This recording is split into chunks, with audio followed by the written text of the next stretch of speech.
this is a little Easter egg, I believe from the artist. Now, you might just think, okay, yeah, that's cool. It's a cartoon Street Fighter V4. Well, the problem is, it looks just like a 2012 Yamaha R1 anniversary.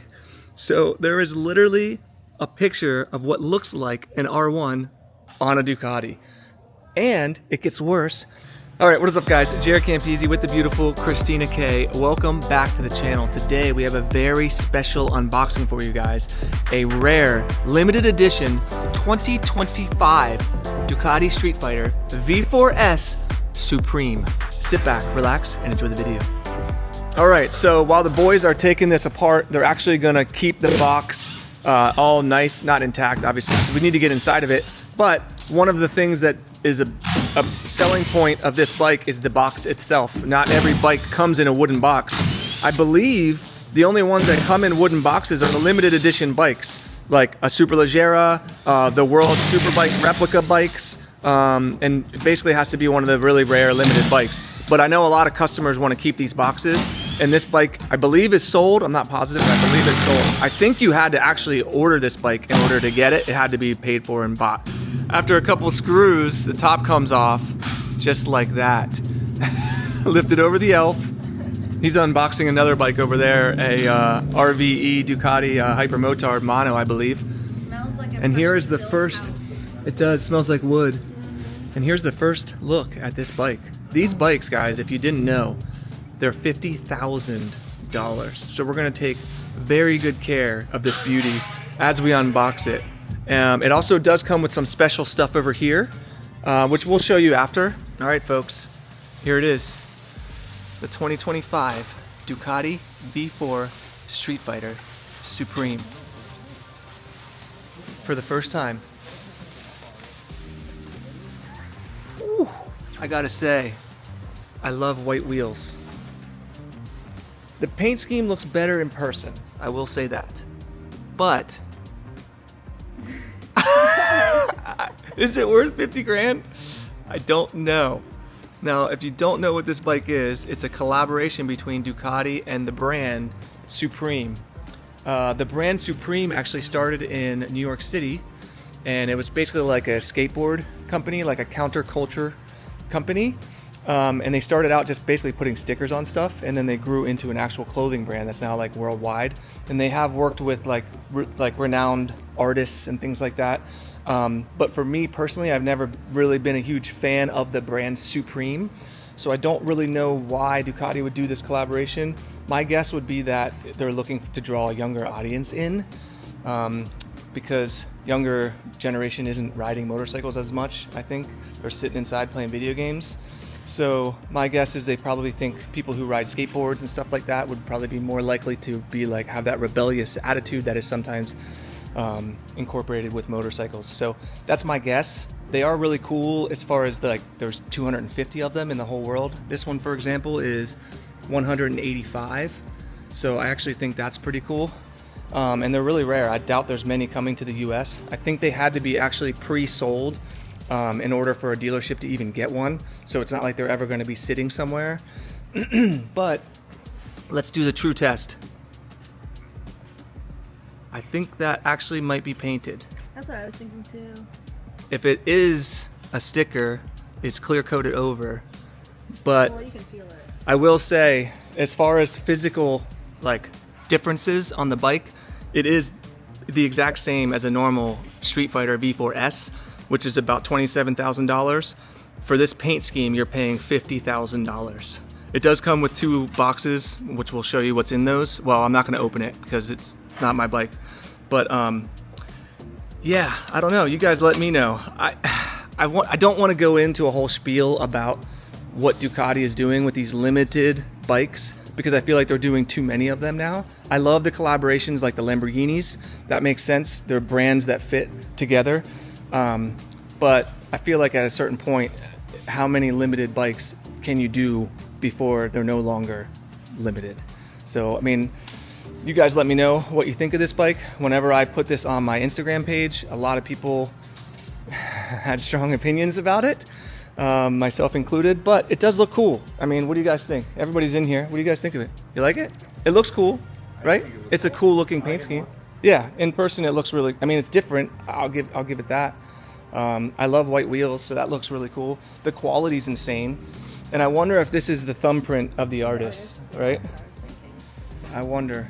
So you can technically steal his thumbprint and put it at. It's pretty cool to see a print like at this size because it looks like a really cool, almost like a maze, which is really dope. But what I think I'd like to do is let them. Are you guys going to do the whole PDI process? Because this is sold, right? Yeah. So you're going to prep it for the new owner? Okay, cool. So yeah, we'll let them do their thing and maybe we can like let them just turn the key. We won't turn it on, but I think it has a special thing on the dash whenever it turns on as well, which I really like. It does come with a signature of authenticity, which I believe is in this box right here. I'm not going to open this box, but it does come with like a special bike cover and I think some other stuff in here as well. Like I said, that certificate of authenticity. But yeah, I feel like for 50 grand, it should have had at least an exhaust that came with it, even if it's just the slip-on. But there are a lot of details. Like look at that. There's even a Supreme sticker in there on the wheel. That one does feel like just a sticker actually. But oh wow, there's even something under here. What is that? That's pretty cool. That's like a photo. That's not even this bike. That's really weird, quirky little detail right there. Huh, that's really interesting. All right, they got the bike all PDI'd. It's set up, it's ready to go for the new owner. I'm not gonna start it, I'm gonna leave that for him. I do wanna show you the startup sequence though, because it is really freaking cool. Look at that, Supreme, the sticker is even on the dashboard. I do like that though. And there again. And there it is again.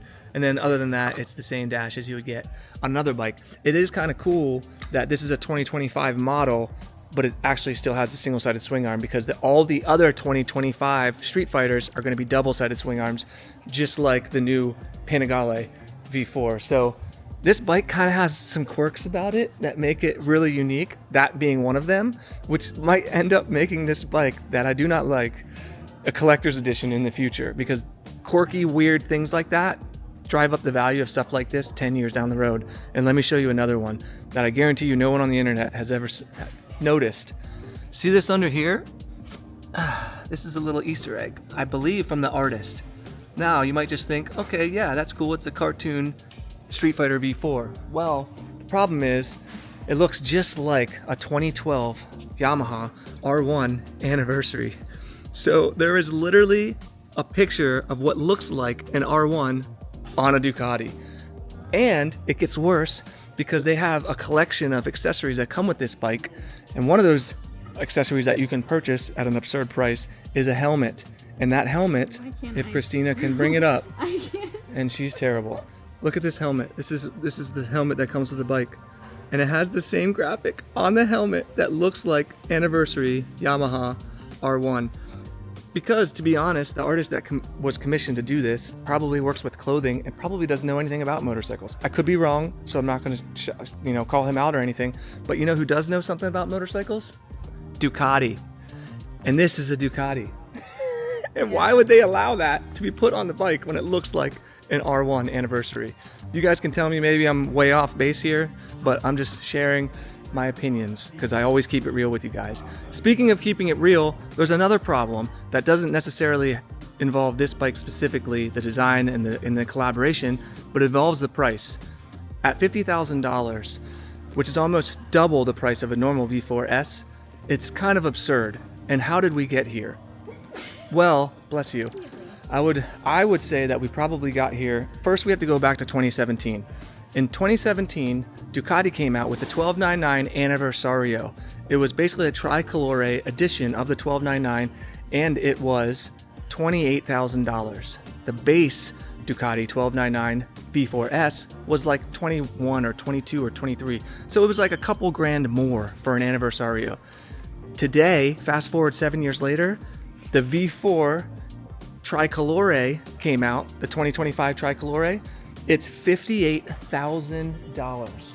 This bike right here is a base V4S. It's 33 grand. That's already ridiculous. But the Tricolore now is almost double. It used to be 4 grand more. Now it's doubled. We also have to take a walk over here. This right here is a Ducati Street Fighter Lamborghini edition. This bike was $68,000. It was $75K out the door. When the Diavel came out, the Lamborghini Diavel collaboration bike, that bike was 32 grand. A Diavel 1260 was like 26 or 27 grand. A couple grand more. What happened when that bike came out? COVID happened. Money printing happened. The Scion happened. Scion owners who paid $2 million for their car wanted the bike that they didn't know existed that came out that matched their car. When you pay $2 million for a car, you can afford $100,000 for a bike. It's nothing. 150 grand is nothing.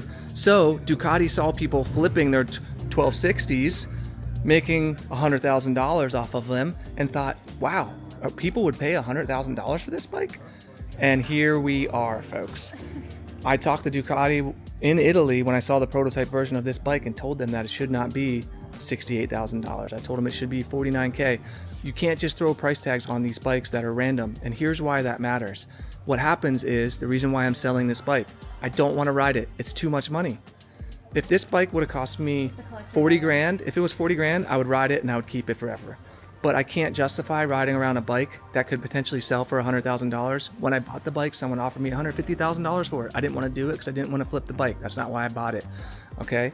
But the reason why I'm saying all of this is I don't want Ducati to get in a position where they're charging so much for their bikes that people are no longer riding them. Just because somebody will buy it doesn't mean it's a good thing for your brand. And I just don't want them to price out their enthusiasts for things that sit in people's garages, living rooms, show pieces, whatever. So that's my rant. That's what I think about it, and that's what this bike makes me think about. I don't think we'll ever see one of these on the road being ridden. And to me, as an enthusiast, that makes me sad. So that's it. That's everything. Yeah. Let me know what you guys think about all that in the comment section below. The Superleggera, the last iteration of the Superleggera was $100,000. They're going to be doing a new one soon, and it's my guess is it'll be $120,000, and it's just going to go up from there, and it's just absurd. If they had just done like the winglets and maybe this and this in carbon, it would have just brought a little bit of a shine. It's crazy to me that all this is plastic. But for the price tag, like it just looks so mind blowing. Tacky. It's mind blowing to me. And you guys know Ducati's my favorite brand, but I got to keep it real. I'm not taking away anything against the person who's buying this bike. I'm sure they love it. If they love the brand, they love what it stands for. That's awesome. I'm just talking about from a pure enthusiast standpoint. I would like to see Ducati doing less limited bikes that are more rare and that warrant the price tag that they're asking for them. I think that would keep their brand going in the correct direction. So that's it. Let me know what you guys think about all this in the comment section below. We're doing Campisi Cash here at Warhorse. They're bringing it back for the holidays. Come in, mention my name. You will save massive amounts of money on any motorcycle in the showroom. And I'm ponying up the cash for you guys. And Toys for Tots. And Toys for Tots is going on as well. So come on down. We brought a bunch of toys. We donated a bunch of stuff. And that's it. I hope you guys have a wonderful holiday season. Lots of videos coming. Don't forget about my giveaways. Patreon.com/Campisi Customs is always the first link in the description below. This is the exact reason why we do these giveaways, because bikes have gotten so out of control with the cost. I want to make sure that people have at least a chance to maybe own one of their dream bikes. She's still going off on this thing. And then it unlocks. Unreal. Yeah, that would be sick. Anyway, thank you guys so much for watching. If you enjoyed the video, give it a big old juicy thumbs up. Subscribe for more, and we'll see you all in the next one. Peace. Oh, by the way, just as another little Easter egg for you, I just realized this is the normal Ducati red that comes on a regular Street Fighter. I think they just used a normal one and put stickers on it. It doesn't match the red that's actually on the bike, nor this red here, or this red here. So 1, 2, 3, 4 shades of red, just right there. This also doesn't match. What are they doing? Unreal.